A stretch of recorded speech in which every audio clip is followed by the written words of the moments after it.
All right, thanks, Steve. California Senator Barbara Boxer hasn't always been a staunch supporter of the military, to say the least. She voted against the wars in Iraq and Afghanistan, and it's hard to forget when she dressed down a general during a congressional hearing in 2007.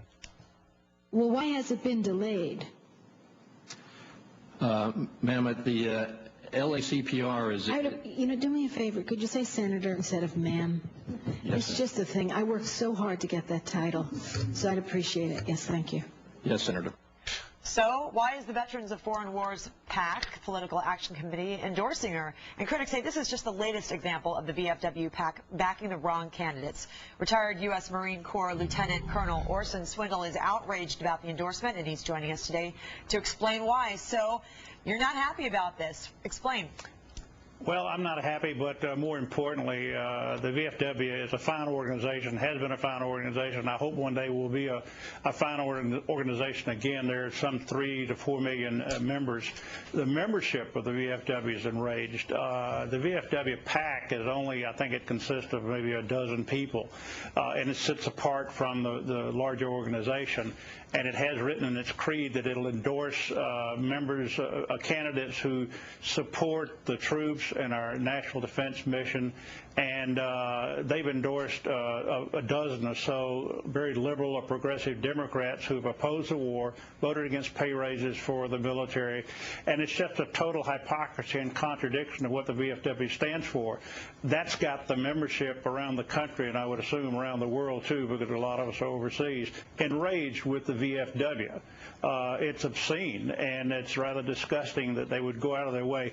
You got to question, it's got to be the one or two things. Either the VFW PAC members that did this are stupid, which they're not, or they have a motive. They have endorsed people who are actually all the incumbents who are running against veterans, members of the VFW, combat veterans who've been in Iraq and Afghanistan, running there for Congress. It's ridiculous, and right. I think it's going to cause the VFW a lot of problems. Well, I'll tell you, she also did, Senator Boxer, not condemn that MoveOn.org ad that said, betray us, betray us. Remember that? Most Democrats walked away from that. You know, Brian, she has repeatedly voted against pay raises for the military and has repeatedly voted against funding the troops and their endeavors in Afghanistan and Iraq.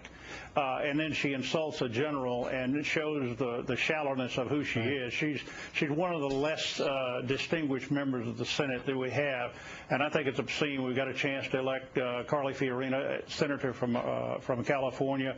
She has voiced strong support for our military in every respect. She understands business, and I had to testify before Barbara Boxer on several occasions, which literally means listening to her talk, and I concluded she couldn't pass Economics 101. So we get quite an improvement in the Senate if we elect Carly Fiorina in California. All right, well, let's hear what the VFW has to say. They actually have a statement here. They say the methodology process used by the PAC was seriously flawed at best this year and in immediate need of extensive review. So that backs up what you're saying. Yeah.